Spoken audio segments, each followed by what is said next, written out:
이제 다 같이 일어나셔서 영과 진리로 주일 예배를 하나님께 드리시겠습니다.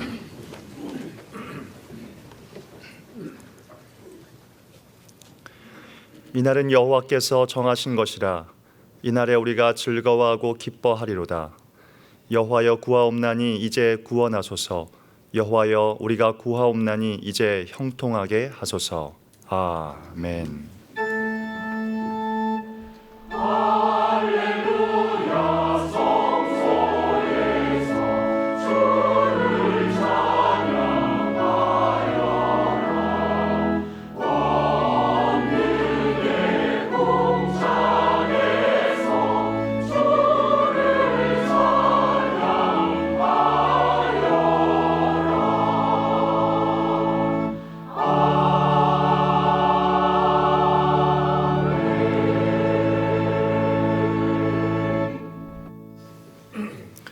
죄인된 우리를 생명으로 인도하신 하나님 아버지, 하나님께서 우리에게 베푸신 구원의 은혜를 생각하며 감사와 영광을 올려드립니다.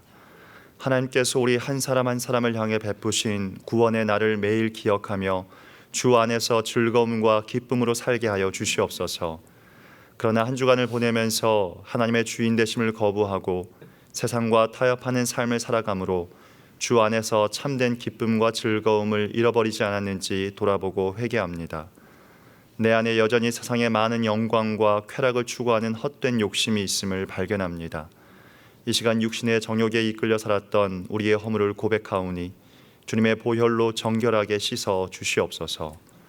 형통케 하시는 하나님 아버지, 이 시간 예배를 통하여 하나님과의 관계를 회복하기 원합니다. 마음을 다해 드리는 우리의 예배를 받아주셔서 주님과 더욱 친밀하여짐으로 구원의 은혜와 감격 속에 살아가게 하여 주시옵소서.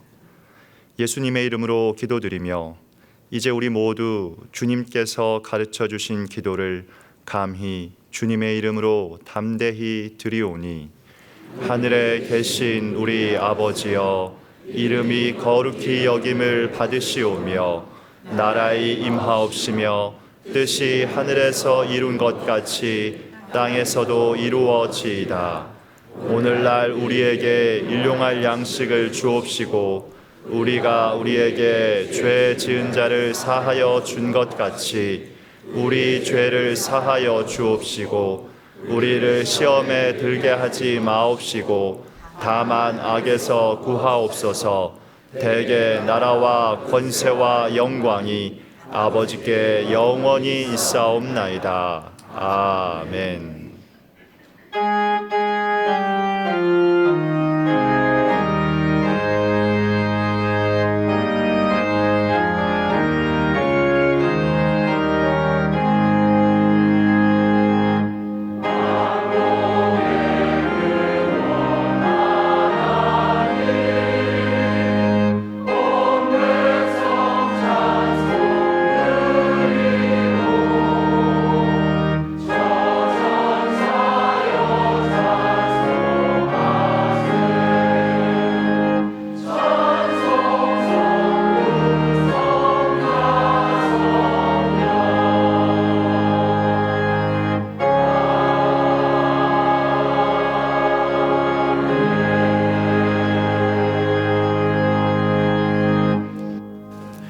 교동문 10번을 함께 교독하시겠습니다.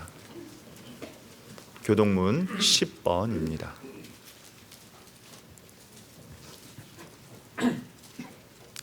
하나님이여 나를 지켜주소서. 내가 주께 피하나이다.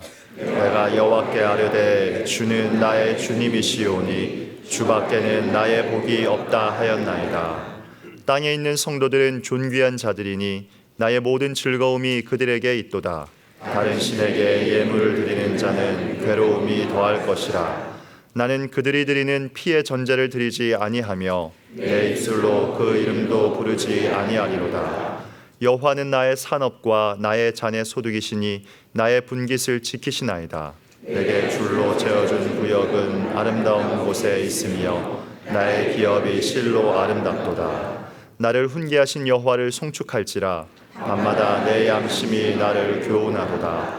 내가 여호와를 항상 내 앞에 모시며 그가 나의 오른쪽에 계심으로 내가 흔들리지 아니하리로다. 아멘.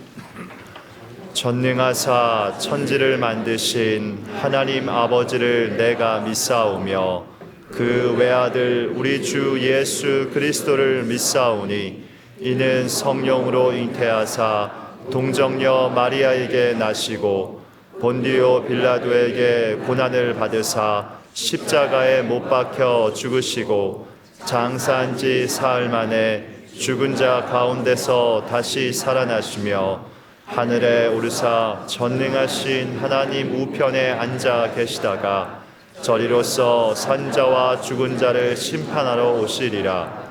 성령을 믿사오며 거룩한 공회와 성도가 서로 교통하는 것과 죄를 사하여 주시는 것과 몸이 다시 사는 것과 영원히 사는 것을 믿사옵나이다. 아멘.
하나님 아버지, 지난 몇 주 동안 전 세계 많은 사람들이 급격하게 더워지는 지구 땅의 변화를 체험하며 더위와 산불 등으로 힘든 시간을 보내고 있습니다. 전 세계가 연속되는 국가 간 전쟁에 빠져 있고 지진과 더위 등의 자연재해까지 더해져 인간이 얼마나 무기력한 존재인지도 깨닫게 됩니다.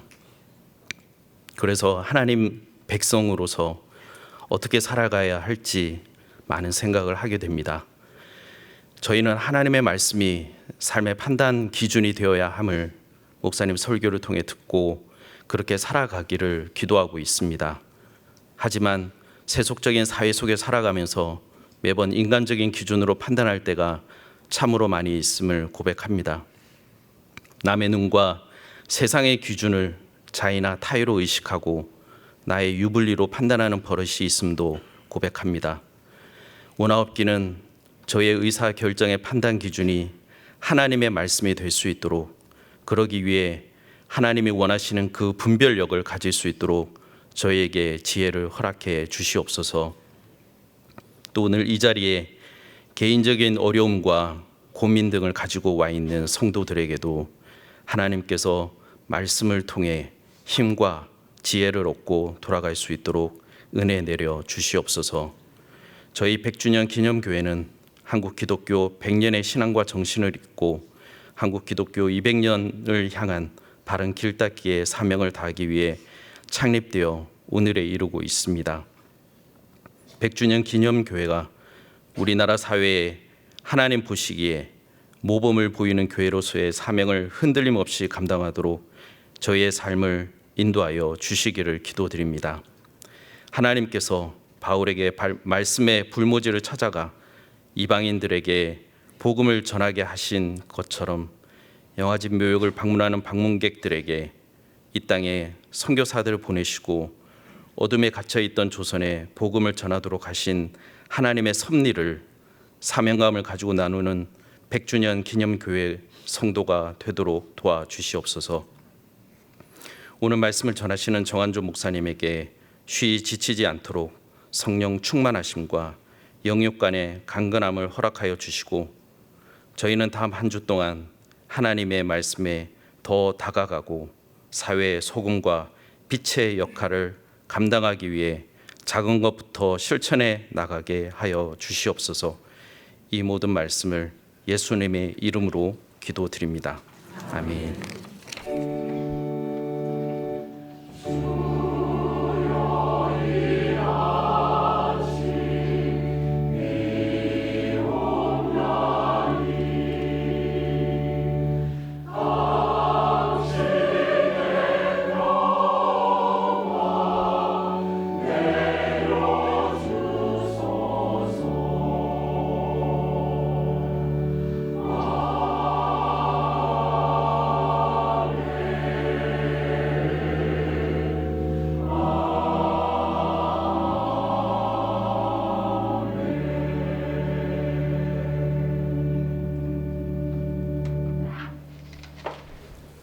교회 소식을 알려드리겠습니다.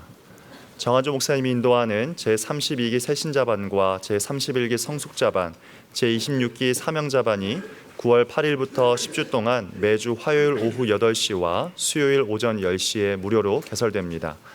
예수 그리스도 안에서 바른 삶을 살기 원하시는 분은 누구든지 참여하실 수 있습니다. 안내에 비치된 신청서를 제출하시거나 홈페이지를 통해 신청해 주시기 바랍니다. 화요일 새신자반 강의는 현장과 온라인으로 정한조 목사님이 직접 인도하며 그 외 강의는 온라인으로 진행됩니다. 9월부터 각종 프로그램과 성경 공부가 진행됩니다. 안내에 비치된 신청서를 제출하시거나 홈페이지를 통해 신청해 주시기 바랍니다. 청년교구 국내 단기봉사팀과 장년교구 만나원정대가 연합하여 이번 주 수요일부터 토요일까지 전북 순창 성동교회에서 단기봉사를 진행하며, 청년교구 해외 단기봉사팀이 이번 주 토요일부터 다음 주 주일까지 네팔 마호더리에서 단기봉사를 진행합니다. 기타 봉사팀 모집 내용과 나머지 교회 소식은 주보를 참고해 주시기 바랍니다.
오늘 우리에게 주시는 하나님의 말씀은 에베소서 6장 10절에서 17절입니다.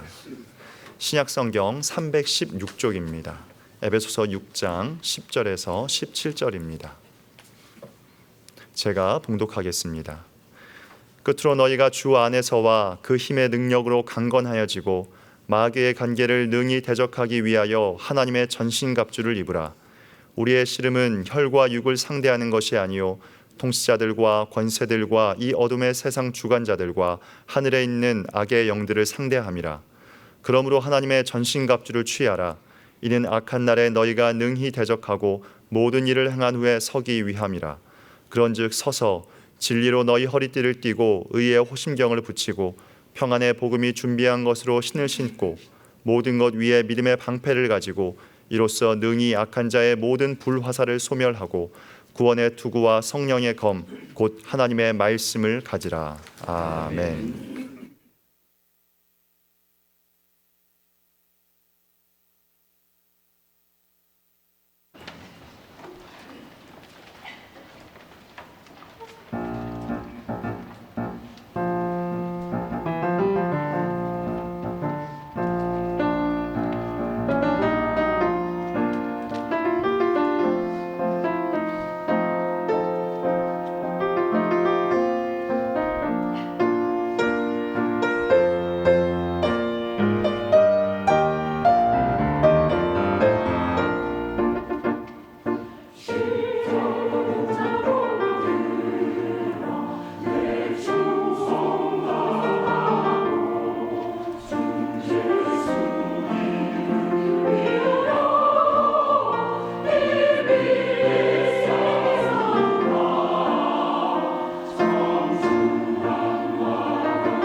출애굽한 이스라엘 자손이 가나안 땅에 정착한 후에 지도자 여호수아가 죽었습니다. 그때부터 약 340년 동안이 왕이 없던 시대, 사사시대였습니다. 그 사사시대의 문을 닫고 왕정시대의 문을 연 사람이 사울이었습니다. 처음에 사울은 자신이 왕이 될 만한 자격이 있다고 조금도 생각하지 않았습니다. 그는 자신이 속한 베냐민 지파와 자기 가문이 가장 미약하다고 여기고 있을 정도였습니다. 결코 사실이 그렇지 않았음에도 말입니다. 그리고 그는 이스라엘 12지파에서 각각 1000명씩 12,000명이 모인 미스바에서 왕으로 선택을 받았습니다.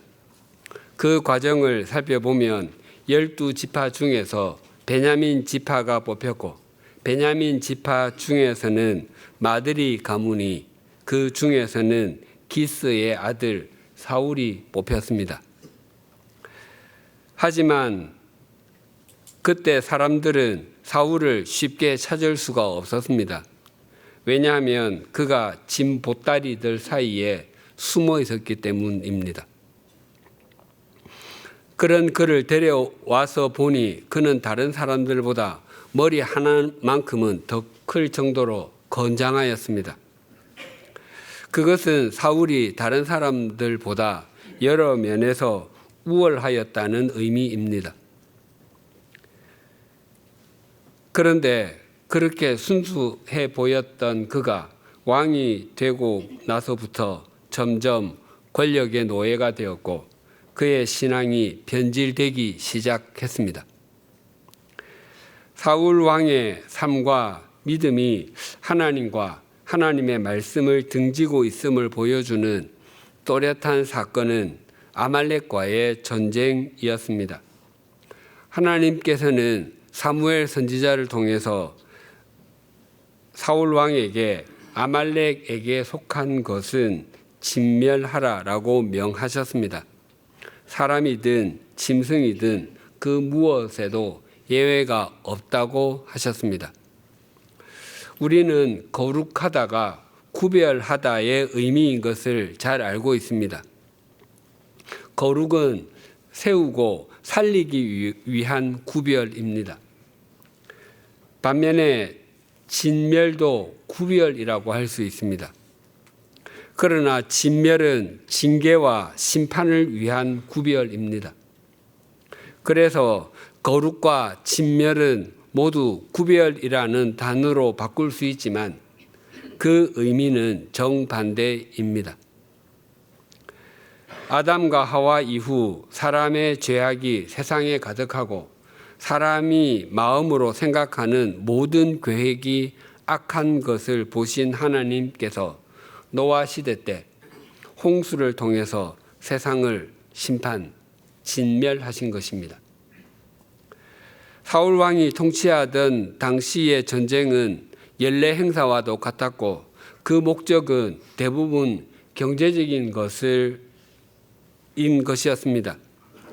당시 전쟁에서의 승리는 국가든 개인이든 가장 빨리 부유해지는 지름길과도 같았습니다. 하지만 하나님께서 사울 왕에게 아말렉을 진멸하라는 명령을 내리신 것은 경제적인 전쟁을 하라는 것이 아니라 거룩한 전쟁을 하라는 의미였습니다.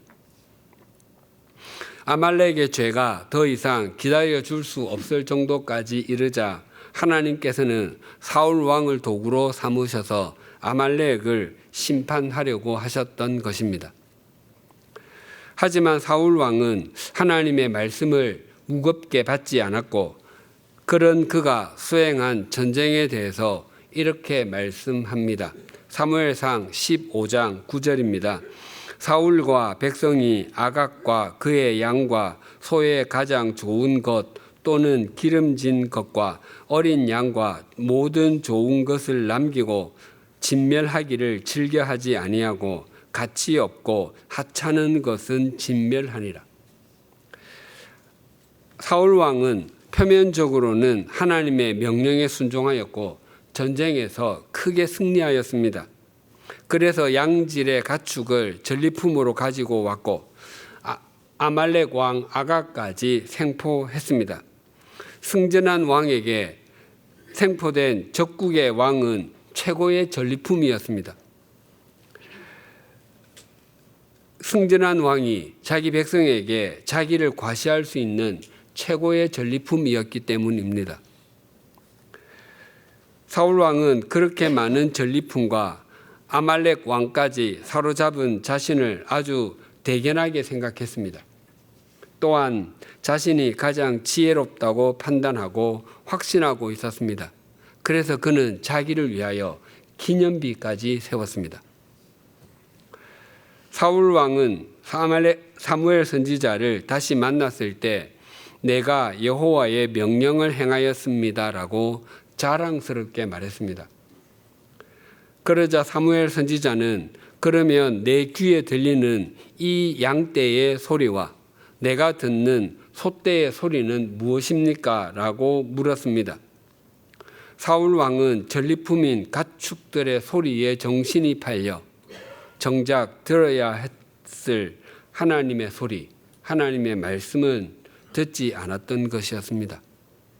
그는 이렇게 변명했습니다. 사무엘상 15장 15절입니다. 사울이 이르되 그것은 무리가 아말렉 사람에게서 끌어온 것인데 백성이 당신의 하나님 여호와께 제사하려 하여 양들과 소들 중에서 가장 좋은 것을 남기며 그 외의 것은 우리가 진멸하였나이다 하는지라.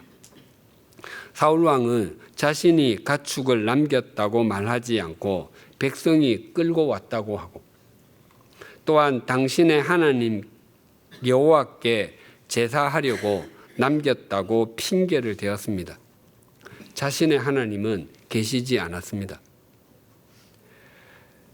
즉 사울 왕은 하나님의 뜻이나 말씀과는 무관한 삶을 살고 있었던 것입니다. 이에 사무엘 선지자는 왕이 여호와의 말씀을 버렸으므로 여호와께서도 왕을 버려 왕이 되지 못하게 하셨나이다 라고 말했습니다. 사울 왕의 결정적인 죄는 하나님의 말씀을 듣지 않은 것이었습니다. 그것은 하나님을 등진 삶을 사는 것과도 같았습니다. 또한 자신의 왕권이 견고해지는 것은 하나님의 말씀과 하나님의 뜻에 순종하는 것을 통해서 이루어지지 않고 경제적으로, 군사적으로 더 큰 힘을 갖는 것을 통해서 이루어진다고 생각하는 것과 같았습니다. 즉 사울 왕은 하나님 안에서와 그 힘의 능력 안에서 강건해지려고 한 것이 아니라 자신의 능력과 세속적인 힘을 통해서 강건해지려고 했습니다. 그것이 그의 왕위를 잃어버리게 되는 출발점이 되고 말았습니다. 우리도 마찬가지입니다. 오늘의 자기 자신과 자신이 가진 것, 자신이 누리는 것이 어디서 왔는지를 바르게 인식하지 못하고 눈에 보이는 것에만 집착한다면 그 눈에 보이는 것이 자신을 무너뜨리게 되는 출발점이 될 수도 있습니다. 사울 왕이 어떤 가치관 속에서 살았는지를 알려주는 말씀이 있습니다. 사무엘상 14장 52절입니다. 사울이 사는 날 동안에 블레셋 사람과 큰 싸움이 있었으므로 사울이 힘센 사람이나 용감한 사람을 보면 그들을 불러 모았더라. 사울 왕의 시선과 마음은 언제나 보이지 않는 하나님이 아니라 눈에 보이는 사람들에게 있었습니다. 힘센 사람, 용감한 사람만 있으면 전쟁에도 이길 수 있다고 생각했을 것입니다. 사울 왕은 통치 기간 내내 전쟁을 치렀지만 하나님께서 함께 하셨다, 여호와께서 이기게 하셨다라는 말씀을 단 한 번도 듣지 못했습니다. 결국 사울 왕은 자신이 불러 모았던 사람 중에 한 사람에게 자신의 왕위를 물려주어야 했습니다. 반면에 사울 왕이 불러 모았던 사람 중에 한 사람 다윗에 대해서 이렇게 말씀합니다. 역대하 12장 22절입니다. 그때에 사람이 날마다 다윗에게로 돌아와서 돕고자 하며 큰 군대를 이루어 하나님의 군대와 같았더라. 다윗의 군대가 하나님의 군대와 같았던 것은 군인의 숫자가 많았기 때문이 아니었습니다. 또 무기가 많았기 때문이거나 무기가 현대식이고 성능이 좋았기 때문도 아니었습니다. 하나님께서 함께해 주셨기 때문이었습니다. 그래서 다윗이 출정한 전쟁에서 하나님께서 함께 하셨다, 여호와께서 이기게 하셨다라는 말씀이 반복해서 등장합니다. 다윗은 하나님 안에서와 그 힘의 능력 안에서만 강건해질 수 있다는 것을 잘 알고 있었기 때문입니다. 사울 왕의 통치 말기에 블레셋이 다시 이스라엘로 쳐들어왔습니다. 그 모습을 본 사울 왕의 마음이 사시나무 떨리듯이 떨렸습니다. 그의 곁에는 충직하고도 유능한 다윗도 없었고 하나님의 뜻을 알려주었던 사무엘 선지자도 죽고 없었습니다. 사실 사울 왕의 두려움과 떨림은 하나님을 등지고 하나님을 떠난 삶의 결과였습니다. 몹시 다급해진 사울 왕은 그 전쟁의 승패에 대해서 하나님께 물었지만 하나님께서는 아무런 응답을 하지 않으셨습니다. 그때 사울 왕은 신하들에게 참으로 어처구니 없는 명령을 내렸습니다. 사무엘상 28장 7절입니다. 사울이 그의 신하들에게 이르되 나를 위하여 신접한 여인을 찾으라. 내가 그리로 가서 그에게 물으리라 하니 그의 신하들이 그에게 이르되 보소서 엔돌에 신접한 여인이 있나이다. 블레셋과의 전쟁을 앞둔 사울 왕은 바른 분별력을 상실하고 말았습니다. 사실 그는 하나님께 이 전쟁의 결과, 즉 승패에 관해서 물어보기 전에 하나님을 등진 삶, 하나님을 떠난 삶을 살았던 것에 대해서 회개를 먼저 해야 했습니다. 또한 신접한 여인을 찾아가야 하는 이유가 나를 위하여입니다. 전쟁이 하나님께 속한 것임을 알고 그 결과도 하나님께서 책임져 주시는 것임을 알았다면 이렇게 자기 중심적이지는 않았을 것입니다. 결국 사울 왕은 엔돌에 있는 신접한 여인을 찾아갔습니다. 그리고 블레셋과의 전쟁에서 사울 왕은 요나단을 비롯한 그의 세 아들과 함께 죽음을 맞이하게 됩니다. 사울 왕은 자기 자신 안에서와 세속적 힘 안에서 강건해지려고 몸부림을 쳤습니다. 하지만 그런 그가 몸부림을 칠수록 하나님과의 바른 관계는 아스라이 멀어지기만 했습니다. 그리고 하나님 밖에서 사는 삶과 세속적인 것들은 그를 영적으로 바르게 서게 해주지 못하고 넘어지게만 했습니다. 오늘 본문은 우리에게 서라라고 강조해서 말씀하십니다. 오늘 본문 10절에서 13절이 이렇게 증가합니다. 끝으로 너희가 주 안에서와 그 힘의 능력으로 강건하여지고 마귀의 간계를 능히 대적하기 위하여 하나님의 전신갑주를 입으라. 우리의 씨름은 혈과 육을 상대하는 것이 아니요 통치자들과 권세들과 이 어두움의 세상 주관자들과 하늘에 있는 악의 영들을 상대함이라. 그러므로 하나님의 전신갑주를 취하라.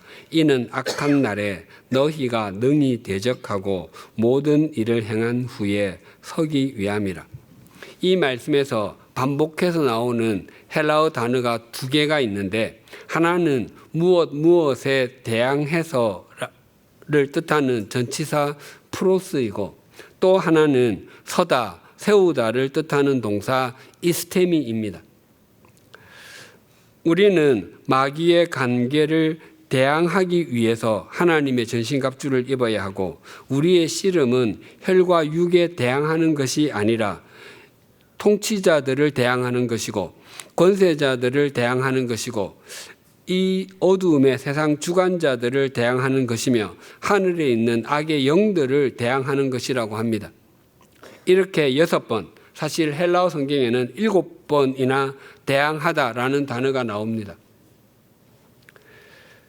사실 2-3번만 대항하다라고 써도 될 터인데, 이렇게 반복하는 것은 우리가 대항해야 하는 존재를 구체적으로 알고 마귀의 관계를 또렷하게 인식하고 있어야 주님 안에서와 그 힘의 능력 안에서 강건해질 수 있고 하나님의 전신갑주를 입을 수 있기 때문입니다. 또한 서다, 세우다를 뜻하는 동사 이스테미도 반복해서 나옵니다. 우리말 성경에는 잘 표현이 되지 않았지만 마귀의 관계를 능히 대적하고 서기 위해서 하나님의 전신갑주를 입으라고 합니다. 또한 악한 날에 너희가 능히 자기 자리에서 서고, 대적하고 또 모든 일을 행한 후에 서기 위해서 하나님의 전신갑주를 입어야 한다고 말씀합니다. 그리고 14절에도 그런즉 서서라고 말씀합니다. 이것은 서야지만이 하나님의 전신갑주를 입을 수 있지, 서지 않으면 하나님의 전신갑주를 입을 수 없다는 말씀입니다. 또한 서 있지 않은 사람은 하나님의 전신갑주를 입으려고 하지 않을 뿐만 아니라 하나님의 전신갑주를 입어야 한다는 사실 자체를 알지도 못할 것입니다. 우리 그리스도인이 하나님의 전신갑주를 입기 위해서 서야 한다는 것은 우리의 마음에 2가지를 다짐하게 해줍니다. 첫째는 선다는 것은 무서워하지 않는다는 것입니다. 전쟁이 발발하면 많은 군인이 죽임을 당하게 됩니다. 그런데 실제로 총에 맞아서 죽는 사람은 그리 많지 않다고 합니다.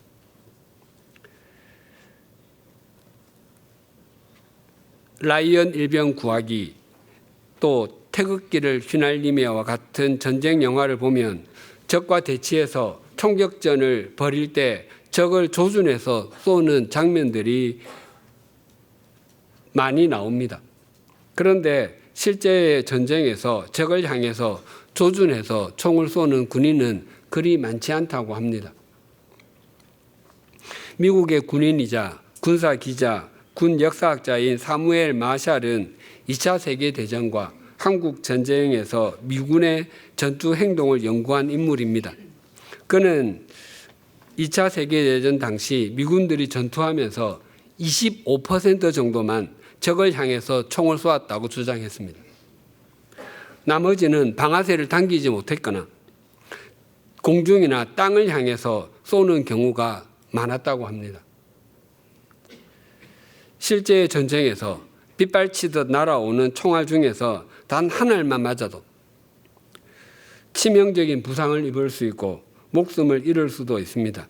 얼마나 두려우면 정면을 바라보지 못할 정도이겠습니까?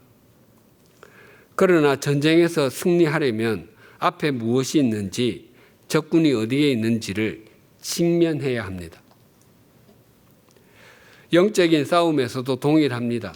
그 싸움을 두려워하지 않고 직면하는 그리스도인이 승리할 수 있습니다. 물론 영적인 악한 세력은 눈에 보이지도 않고 우는 사자처럼 삼킬 자를 찾아다닙니다. 그러나 영적인 악한 세력이 아무리 강해도 우리를 붙들고 계시는 주님보다 강하지 못합니다. 아니, 비교 자체가 되지 않습니다.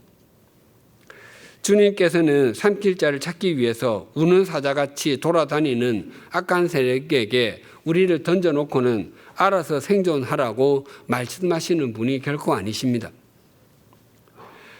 주님께서는 내가 세상을 이겼다라고 선언하셨습니다. 그래서 우리가 그 주님 안에 있으면 그 무엇도, 그 누구도 우리를 무너뜨리지 못합니다. 주님 안에 있는 우리를 무너뜨리려면 먼저 주님을 무너뜨려야 하는데 주님을 무너뜨릴 수 있는 존재는 없기 때문입니다. 둘째로 선다는 것은 후퇴하지 않는다는 것입니다. 서다는 당시 전쟁 중에 자기 편에 다가오는 적을 막기 위해서 자신의 진지를 굳게 지키던 군인들에게 쓰던 용어입니다. 18세기 중후반인 1776년 미국 사우스캐롤라이나에 있었던 영국의 식민지에서 벗어나기 위한 미국 독립전쟁 배경으로 제작된 멜 깁슨 주연의 패트리어트 늪 속의 여우라는 영화에 전쟁하는 장면이 자주 등장하는데 전쟁하는 양쪽 진영이 서로 줄을 서서 상대를 향해 총구를 겨누어서 쏩니다. 첫째 줄이 무너지면 그 다음 줄이 앞으로 나와서 또 서로를 향해 총을 쏩니다. 그렇게 해서 계속 전쟁을 벌여갑니다. 그 영화의 배경이 되는 때가 지금으로부터 불과 250여 년 전입니다. 그때까지만 해도 군인들이 한 줄로 서서 전쟁을 치르는 것이 최고의 전술이었습니다. 2000년 전에 로마 군대도 그렇게 한 줄씩 나가서 상대와 싸웠습니다. 당시에 그것이 최고의 전술이었습니다. 그래서 내가 서 있는 줄이 무너진다는 것은 곧 내 뒤에 있는 전우들, 가족들의 생명이 위협받게 되는 것을 뜻했습니다. 그래서 자기 자리를 지켜서 서 있는 것은 자신의 생명을 지키는 것은 물론 전우의 생명을 지키는 것이고 가족의 생명을 지키는 것이었습니다. 바울은 그 모습을 머릿속에 그리며 에베소 교회 사람들이 그러하기를 간절하게 소망하고 있습니다. 당시 에베소는 로마 제국의 4대 도시 중에 하나였을 뿐만 아니라 에게해 연안에 자리 잡고 있어서 경제적으로도 굉장히 발달했습니다. 그래서 에베소는 소아시아 지역의 최대의 도시였고 당시로는 없는 것이 거의 없는 곳이었습니다. 그래서 에베소는 고대 세계 허영의 시장이라고 불렸습니다. 무엇보다도 에베소의 자랑은 웅장한 자태를 뽐내고 있는 아데미, 즉 아르테미스 여신의 신전이었습니다. 그 신전에는 풍요와 다산의 상징인 아르테미스 여신상이 있었는데 유방이 24개나 달려 있습니다. 그 신전에는 수천 명의 여사제들이 있었고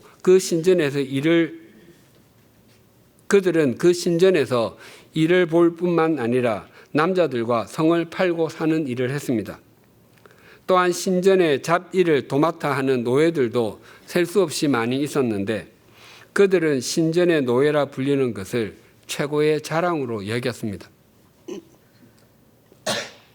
바울은 그런 욕망의 도시, 쾌락의 도시의 가치관이 판을 치는 곳에서 그리스도인다운 삶, 영적인 싸움에서 승리하는 삶을 살고 하나님의 전신갑주를 입기 위해서 서라라고 말씀합니다. 그리스도인의 삶의 자세 중에서 서 있는 것을 반복해서 말하는 것은 그리스도인의 삶에서 그보다 더 중요한 것이 없기 때문입니다. 서 있다는 것은 늘 영적인 긴장감을 잃지 않는 것이고 늘 깨어 있는 것이며 늘 하나님을 의식하고 사는 것을 의미합니다. 예수님의 가르침을 한 줄로 정리하면 서 있는 삶을 신실하게 살아가라라고 할 수 있습니다. 요한복음 5장에는 예수님께서 예루살렘에 있는 베데스다라는 목가에서 38년 동안 걷지 못한 병자를 치유해 주신 이적이 있습니다. 예수님께서는 그에게 일어나 내 자리를 들고 걸어가라라고 말씀하셨습니다. 그것은 지금까지 누워 있는 삶을 살았다면 이제는 서 있는 삶을 살아라라는 의미였습니다. 또 요한복음 8장에는 현장에서 간음하다 잡혀온 여인에 관한 내용이 있습니다. 사실 남자도 함께 잡아야 하는데 남자는 잡혀오지 않았습니다. 유대인들은 그 여인에게 살기등등한 시선을 퍼붓고 돌로 치려고 했습니다. 하지만 예수님께서는 아무런 말씀을 하지 않으시고 앉아서 땅바닥에 손가락으로 글을 쓰셨습니다. 유대인들은 모세의 율법에는 이런 사람은 돌로 치라고 명했는데 당신은 어떻게 판결을 내리시겠느냐고 예수님을 다그쳤습니다. 잠시 후 예수님께서는 너희 중에 죄 없는 자가 먼저 돌로 치라라고 말씀하시고는 다시 앉으셔서 손가락으로 땅에 글을 쓰셨습니다. 그랬더니 사람들은 양심의 가책을 느끼고 어른부터 시작하여 젊은이까지 모두 사라지고 예수님과 그 여인만 남게 되었습니다. 그때 예수님께서 그 여인에게 이렇게 말씀하셨습니다. 나도 너를 정죄하지 아니하노니 가서 다시는 죄를 범하지 말라. 지금까지는 앉아 있었고 누워 있는 삶을 살았다면 이제는 서 있는 삶을 살라는 의미입니다. 예수님께서 가이사랴 빌립보 지방에서 제자들에게 물으셨습니다. 사람들이 인자를 누구라 하더냐? 제자들은 자신들이 들은 대로 더러는 세례 요한, 더러는 엘리야, 어떤 이는 예레미야 또는 선지자 중에 하나라 합니다라고 답했습니다. 예수님께서 또 물으셨습니다. 너희는 나를 누구라 하느냐? 이 질문에 베드로는 당신은 그리스도시요 살아계신 하나님의 아들이십니다라고 답변했습니다. 그러자 예수님께서는 자신이 많은 고난을 받고 죽임을 당하고 제3일에 살아날 것을 제자들에게 말씀하셨습니다. 그 말에 베드로가 예수님을 붙들고 항변하자 예수님께서는 베드로에게 이렇게 말씀하셨습니다. 사탄아, 내 뒤로 물러가라. 너는 나를 넘어지게 하는 자로다. 내가 하나님의 일을 생각하지 아니하고 도리어 사람의 일을 생각하는도다. 베드로의 항변은 서 있는 사람의 자세가 아니라 넘어진 사람의 자세라는 것입니다. 그러고는 진정으로 서 있는 사람의 삶은 자기를 부인하고 십자가를 지는 삶이라고 일러주셨습니다. 바울도 우리의 삶이 영적인 싸움이기에 하나님의 전신갑주, 진리의 허리띠, 의의 후신경, 평안의 복음으로 준비한 신, 믿음의 방패, 구원의 투구, 성령의 검을 입어야 하는 이유를 이렇게 밝힙니다. 본문 13절을 다시 봉독하겠습니다. 그러므로 하나님의 전신갑주를 취하라. 이는 악한 날에 너희가 능히 대적하고 모든 일을 행한 후에 서기 위함이라. 우리가 하나님의 전신갑주를 입어야 하는 것은 각자의 영적인 싸움을 다 싸운 후에 서기 위해서라고 합니다. 그것은 영적인 싸움을 싸우면서 또 다 싸운 후에 서지 못하는 사람들이 많다는 의미입니다. 또한 서 있는 줄 알았는데 서 있지 못한 사람을 우리 주변에서 찾는 것은 그리 어렵지 않습니다. 에베소의 가치관, 세속적 가치관이 판을 치는 세상과 자기 만족만 추구하게 하는 우리의 욕망은 우리로 서지 못하도록 끊임없이 유혹합니다. 앉아 있는 것이 이기는 것이고 누워 있는 것은 온갖 즐거움을 가져다 주는 것이라고 우리에게 속삭입니다. 서 있는 것보다 앉아 있고 누워 있는 것이 편해 보입니다. 그러나 그러한 것은 결국 우리를 세속적 가치관에 물들게 만들고 우리의 신앙을 난파선으로 만들어 버립니다. 골리앗 앞에서 그렇게 서 있는 삶을 살았던 다윗도 밧세바 사건으로 넘어져 버리자 자식이 자식을 죽이고 자식에게 쿠데타를 당해서 맨발로 도망가야 하는 처절함을 맛보아야 했습니다. 그렇다면 우리는 어떻게 굳게 서 있을 수 있겠습니까? 우리에게 그런 의지나 능력이 있습니까? 우리가 서 있겠다고 혀를 깨무는 심정으로 굳게 결심하면 되는 것이겠습니까? 아닙니다. 우리 인간은 그럴 수 있는 존재가 아닙니다. 본문 13절을 다시 봉독하겠습니다. 그러므로 하나님의 전신갑주를 취하라. 이는 악한 날에 너희가 능히 대적하고 모든 일을 행한 후에 서기 위함이라. 바울은 우리에게 굳은 결심을 하고 살아나 내 능력으로 충분히 설 수 있으니 노력을 해봐라고 말하지 않습니다. 하나님의 전신갑주를 취하라라고 말씀합니다. 우리가 서 있는 삶, 서 있는 신앙생활을 할 수 있는 것은 오직 우리가 하나님의 전신갑주를 입고 있을 때만 가능합니다.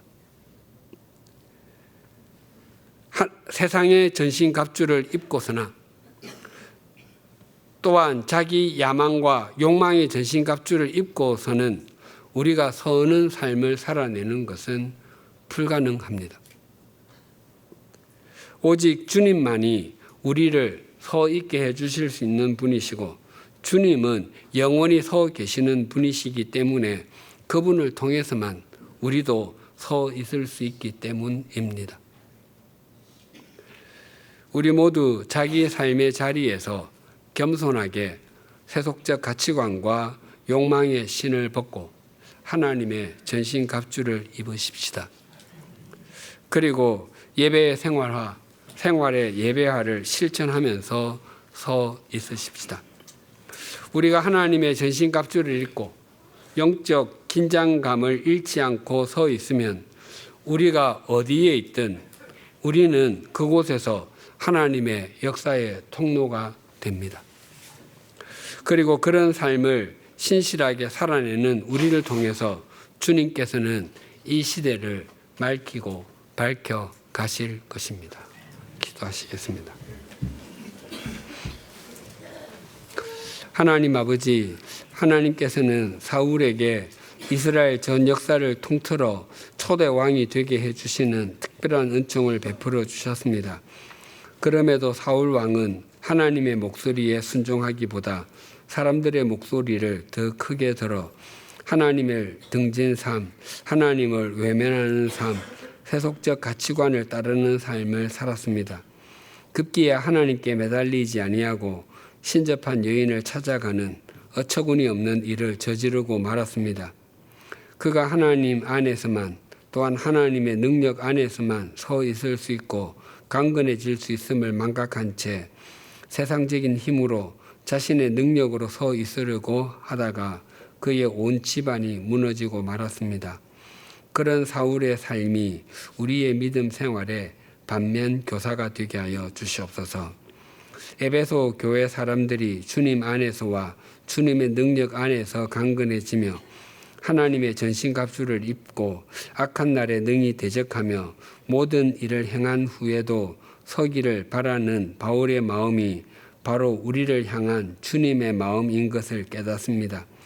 마귀의 관계는 끊임없이 우리로 하여금 서지 못하도록 유혹합니다. 우리가 때로는 세속적 가치관의 관계와 욕망의 관계를 이기고 서 있기도 하지만 때로는 서 있지 못할 때도 있습니다. 또 때로는 자신이 서 있는지 그렇지 못한지를 의식하지 못할 때도 있습니다. 바라옵고 원하옵나니 예배에 서 있게 하시고 가정생활에 서 있게 하시고 일터에서도 서 있는 주님의 자녀들이 되게 하여 주시옵소서. 그리하여 우리 모두가 주님 안에서 서 있는 그리스도인, 말씀 위에 서는 하나님의 자녀들이 되게 하여 주시옵소서. 예수님의 이름으로 기도드립니다. 아멘.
어둠의 영들을 대항하며 하나님의 전신갑주를 입으라 말씀하시는 주님, 세속적 가치관과 자기 만족을 추구하는 세상 속에서 우리와 함께 하시며 지켜 보호하시는 은혜에 감사드립니다.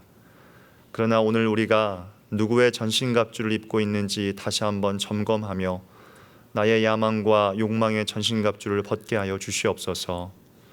이번 한 주간에도 하나님의 전신갑주를 입고 영적인 싸움을 싸워야 합니다.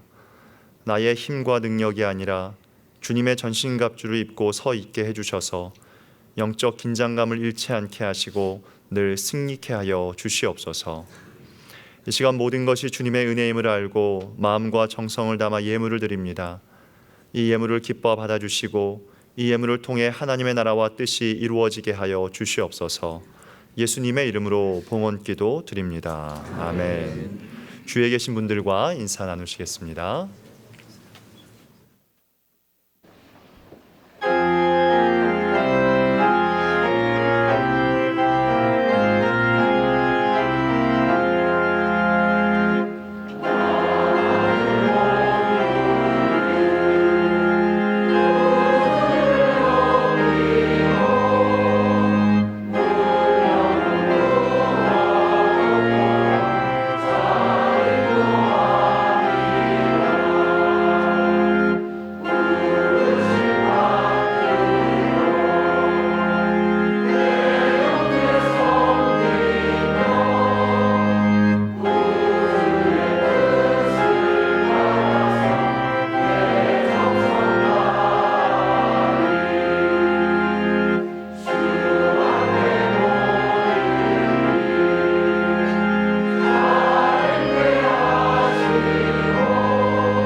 우리 주 예수 그리스도의 은혜와 하나님 아버지의 사랑과 성령님의 교통하심이 하나님의 전신갑주를 입음으로 악한 날에 마귀의 관계를 능히 대적하고 모든 일을 행한 후에 서 있을 뿐만 아니라 서 있음으로 삶의 자리에서 주님의 통로로 살아가기를 소망하고 결단하는 주님의 사람들과 100주년 기념교회 위에 지금으로부터 영원토록 함께해 주시기를 간절히 축원하옵나이다.